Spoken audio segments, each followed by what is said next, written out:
I've spent the last 365 days, one full year, surrendering to spiritual guidance.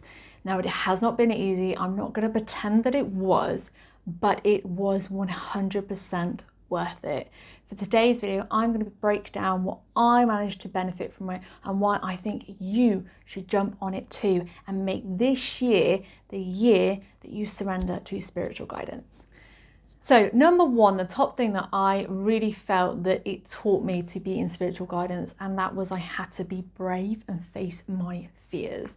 Now, this was a very, very scary prospect. It was very hard for me to do that because you're always going against the norms of society and what people think you should do and who you should be. So to give up a very corporate job that I had, a job that paid very well, I was in senior management, to give that up and say, wait, I'm going to go and be self-employed, I'm going to run a business. And when people would ask me what that business is, and all I could say was a spiritual business, like I had no idea. Other than that, I got a lot of negative feedback. I got a lot of resistance from people and kind of being shunned as well, because you're going outside the norm of what they think you should be doing. And especially a woman of my age in her mid-30s who, you know, should be doing a corporate job, should be settling down, should get married and have a baby, and etc, etc. You know, I don't need to go into all of that. But yeah, it was, I have to follow through with what I said and be brave and go out of my comfort zone and face my fear, the fear of people reacting that way, which is what happened. But, you know, I still went ahead and did it, and I left that job and I went and started up a business and then allowed myself to work in a part-time job. So I wanted to have a role where I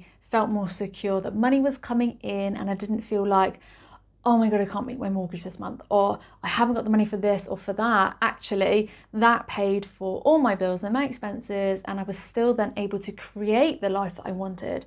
I was able to come into my purpose. I was able to practice spirituality and living a soul-led life and really listening to these messages that I was getting, and being brave, being really internally brave and courageous is definitely something that needs to be practiced and mastered, and it is something that is always, you're always working on, but it is completely worth it. So number two is learning to let go and trust the process and trust the universe.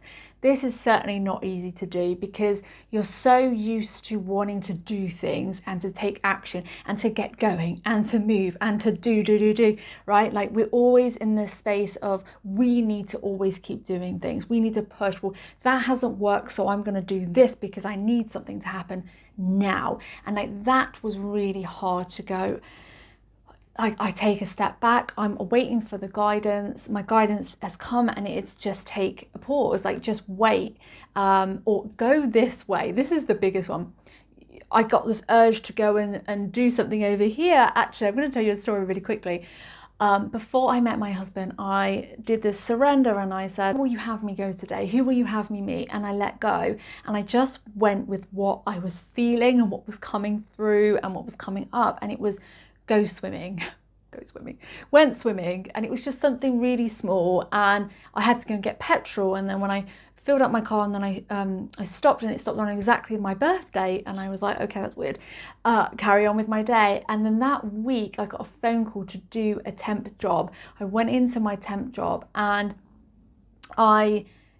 he wasn't there, but I ended up meeting him the next week, and we sat right next to each other. Like you couldn't make this up. Like it was literally right next to each other. And then when you start talking, I don't know if you've ever experienced this with people, but you end up finding that there's been times in life where you have literally crossed paths and not even known it. We literally were crossing paths like this over each other and around each other and didn't even know. So that is the power of trusting, of letting go and following things that come through, which leads me on to number three, which is signs and synchronicities. This is different for everybody, but for me, I love numbers and sequences of numbers. So things like I prefer 3 digits, so 111, 222, 333, 444, etc., etc. I love that. And also my birth date. If I see my birth date, that's a real sure sign to me that I'm on the right path, and it's just a connection that I've had, and I know that that's how my spirit guides, everyone's got them, right? We all have people around us. That's how that they can connect to me and show me that I'm doing the right thing and that I'm on the right path, I'm going the right way, or that they're just around me. So that for me is a really clear sign, and signs and synchronicities that I use.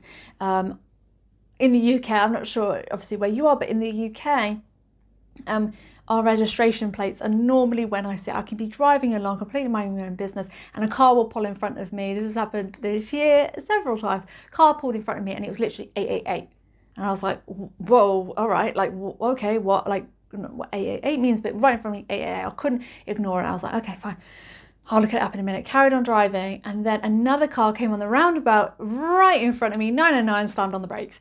And I was like, what? What is this? 888, 909. I will look at it when I get there. And I did, and I did a bit of research and found out what they meant. But it's that the signs will be presented to you. They'll be brought in front of you very clearly, very straightforward, right in front of you. You can't ignore it. Another one that I absolutely loved, has happened several times this year, is a bird of prey flying right in front of my car. Like, it's crossed my path that I couldn't see it before, couldn't see it after. Like, it just zoom and it's gone. But right across my windscreen, right across, like, your, right in front of your vision. And I researched what that means, and it's just comforting to me that it means I'm on the right path, and just connecting with spirit, and following those signs that you're doing the right thing and you're going in the right direction. And I do remember once when it was a hawk flew in front of my car, I had actually pulled a tarot card, and it was an oracle card, sorry. So it was like this double meanings, which I love. If you see that a lot, it really means that they're trying to tell you something. So listening out for that is crucial if you are wanting to go onto your path and lead a more spiritual life. It takes me on to number 4, which is being patient. When you've asked for signs and you've asked for a manifestation, I would like this in my life. We have to learn to surrender, let go, and be patient, and trust that it will come. That patience can be tricky, right? Like, because you're always thinking, especially if you're in a situation that you don't really enjoy. Say you're in a job that you don't really like, and you've got to be patient that next thing is coming, and that manifestation that you want is coming. Maybe it's a new job, maybe it's a progression, maybe it's a higher salary, maybe it's something completely different in your life, but you've got to just move into a state of patience and trust that it is coming, and the universe and your spirit guides, it will be delivered, and it will be in you, be presented to you, and it is coming your way. And that is so hard to do, because I'm somebody that I like to take action, I like to do, and I'm not very good at just being and relaxing at all, actually, and just sort of just being where you are. And I think that is something I've really had to practice this last year. It's been really tough for me being patient, because I find to me, being patient means you're not doing anything, you're not taking action, you're not doing anything, but we are. And it's kind of allowing myself to have a bit of compassion for myself as well, to just be patient and allow things to come to me as well, and attract in, rather than me always having to go out and get it. So that was a big learning curve this year. The 5th thing is absolutely noticing how I feel, not ignoring it, and taking action on it, whether that's good or bad. So what do I mean by this? Say I'm feeling a bit down, and I'm just feeling a bit sad today. I just feel a bit low. Not ignoring that and doing something about it to make myself feel a bit better, rather than just shrugging it off. Oh, I just feel a bit low today. I don't know, I just feel a bit low. Like, that's okay to just feel like that, but why do I feel low? Like, asking myself those questions. What is it that's making me feel a bit low? Has something happened? Just allowing myself to kind of inquire and reflect on my feelings a little bit more. And the same works when I'm feeling amazing. Like, I've just been away and I'm buzzing from it. You know, I feel really, really happy. I feel really, really good. Like, why? Because I got to do something for myself, and I got to experience something that was really soul-led. It was absolutely in alignment with who I am. It's deep rooted in me. I love travel and I love going overseas, and I went to Malta. I wasn't expecting a lot, and it just was like, wow. It was so easy for me. It's a very feminine place in my opinion, in my experience, and I just felt really at ease and safe, and it was easy, and the food was good, and I was having a nice time, and it was so in alignment with who I am. And it was a reminder to myself to do more things that make me feel good. It's okay to keep taking action all the time. It's okay to keep doing stuff, but it is also imperative that we do things just because they feel good to us. Like, I mean, feel good. I'm talking about that feeling like right in your soul here, right? Like right in your gut, that feeling, and you are where you are, and you are exactly where you're meant to be, and allowing that spiritual guidance to direct you back to your path. We call it the Northern Star, following your Northern Star. And going back on your journey, the reason why you're here, why you want to live this life that you want to live. And that was my experience. Yeah, a whole year of just listening and grounding and hearing and noticing and being patient. And it has just meant that more answers has come to me quicker, rather than me taking action in completely the wrong direction and being really unhappy, being miserable, things just not going my way, feeling disappointed. Instead, it's allowing and attracting things to come to me, which, like I said, isn't always easy to just sort of sit back and wait, but it's definitely worth the practice and the continuous practice to do so, to allow things to come into your world and come back into your own alignment. If this is something you want to do, perhaps you're thinking about doing it for a year, perhaps you just want to dabble in it, perhaps you already do this.